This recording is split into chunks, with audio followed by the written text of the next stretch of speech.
Hey,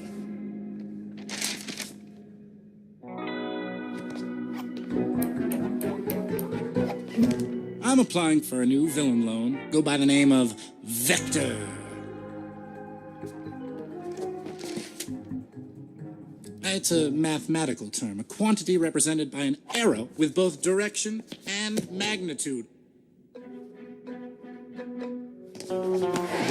Vector! That's me, because I'm committing crimes with both direction and magnitude.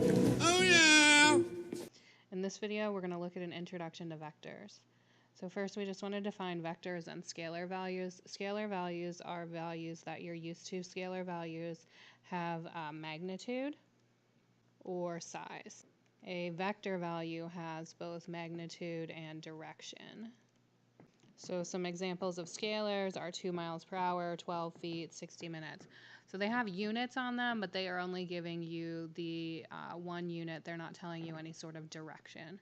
So an example of a vector would be 5 meters north, 10 meters per second at 70 degrees from the horizontal, 325 miles per hour at a bearing of 170 degrees. Quick definition here also, a bearing is an angle measured from north or the vertical. All right, so let's look at how we can represent some vectors. Vectors are represented in the plane by arrows, or you can kind of think of a vector as a directed line segment. There are several components to a vector. So the first is a vector has an initial point. So we have two different vectors here. I'm going to call this one V here. So this first vector U has an initial point at 0, 0. This vector V here has an initial point at 2, 1. They also have a terminal point. So this vector U's terminal point is the point 0, 3.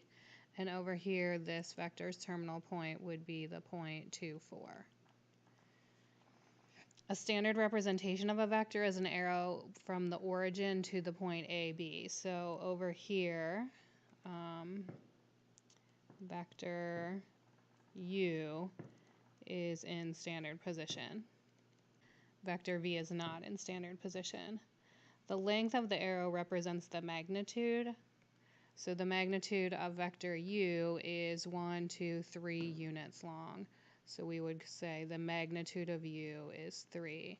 Over here with V, vector V is also 1, 2, 3 units long. So we would say the magnitude of vector V is also 3. The rotation from the positive x-axis of the arrow represents the direction. So if we look at the direction here for vector U, we can see that that's a right angle, so that would be 90 degrees. So our direction for U is 90 degrees.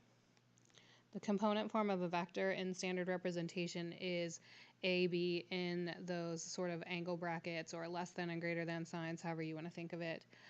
So here vector U is in standard position, so we could represent that vector in its component form, and we could write that as 0, 3 in those angle brackets, because we're starting here at 0, 0 and going to the point 0, 3.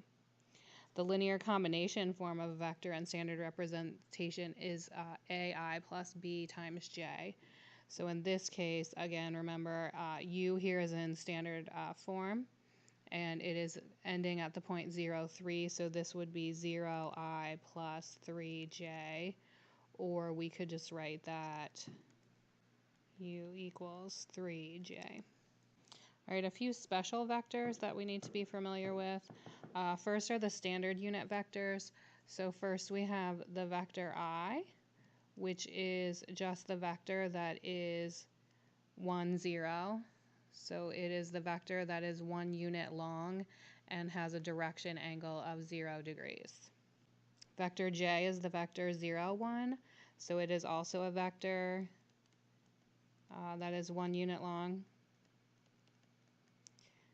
with direction 90 degrees. So essentially vector I is the vector 1 unit long on the x-axis, the positive x-axis, and vector J is a vector 1 unit long on the positive y-axis. We also have the 0 vector, which is the vector 0, 0. The 0 vector has no magnitude or direction. So first we want to be able to just represent our vectors. So we have 3 different vectors here and we want to write them 4 different ways. So first let's look at the green vector. So if we look at vector r, so we could just refer to it as r because it has that label on it. We could also refer to it by its endpoints, so it would be from 0 to n. So we're going to write it with the little tiny vector above it to help us recognize that that's a vector. We can also write this in its component form. So this vector is going from the point 0, 0 to the point 2, 5. So we would write that as 2, 5 in the angle brackets. Or we could write it in its linear combination form, which would be 2i plus 5j. So next, if we look at the blue vector, so this would be s, or it would be OQ, or it would be negative 4, 1, or it would be negative I plus j. And finally, vector T would be also OP, or it would be 3, negative 3, or 3i minus 3j. So remember, the angle bracket is referred to as component form, and using the I and j is referred to as your linear combination form. Okay, so when my vector is not in its standard representation, so when the initial point is not at 0, 0, we want to be able to still write it in its component form. And to do that, we just have to use some subtraction.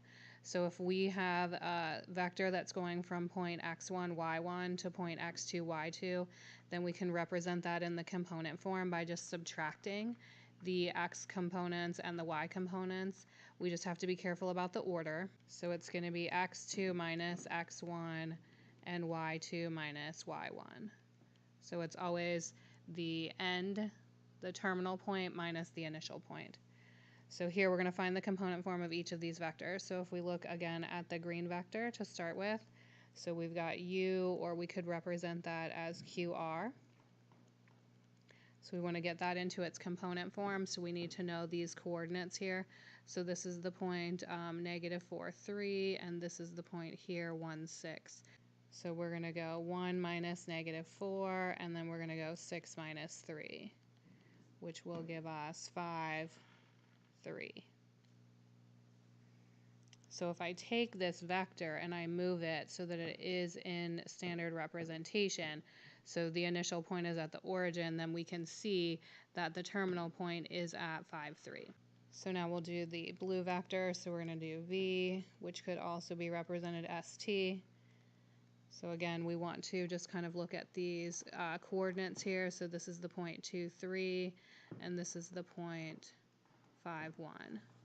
So again, make sure you pay attention to your order here. So we're going to go 5 minus 2, and then 1 minus 3, which is going to give us 3, negative 2.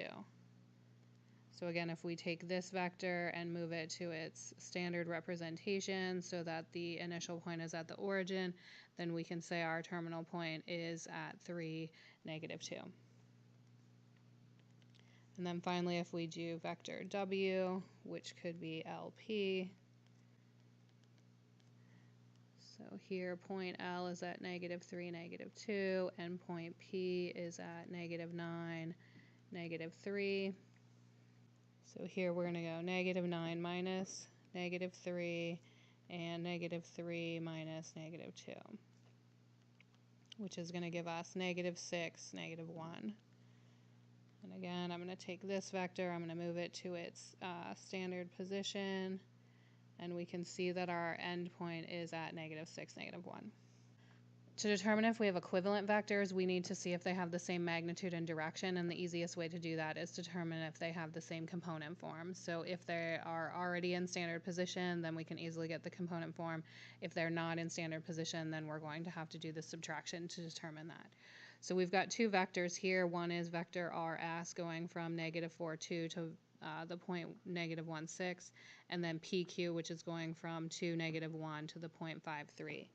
So again, if we take both of these vectors and move them into their standard position,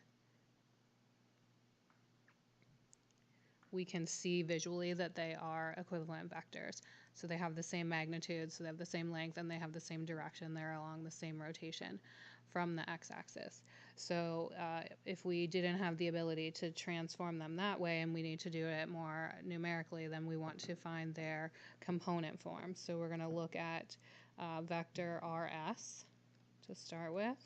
So remember, to do the component form, we're going to do the terminal minus the initial position. So -1 minus -4 and 6 minus 2, which is going to give me 3, 4. Then we're going to look at vector PQ, for which we're going to go 5 minus 2 and 3 minus -1, which is going to give me 3, 4. So since my component forms are the same, I know that those are equivalent vectors. Okay, we want to be able to find the magnitude of a vector. So the magnitude of the vector is simply the length of the arrow. It's denoted by the vector in sort of absolute value signs. So if vector v is represented by the point p to q, then we can find the magnitude of the vector by using the distance formula. And we're just going to go square root of x2 minus x1 squared plus y2 minus y1 quantity squared. If the vector is already in standard position, then my initial point is 0, 0, so I can simply just take the square root of a squared plus b squared. So it just depends on what information you have, which of these two methods that you're going to use. So we look at two examples here. We want to find the magnitude of vector v, which is represented by pq, where p is -3, 4 and q is -5, 2. So here we were given the point, so we're going to have to do that the magnitude of vector PQ is going to be -3 minus -5 quantity squared, so subtracting the x coordinates, and then 4 minus 2 quantity squared, and we're going to take the square root of that. So this is going to give us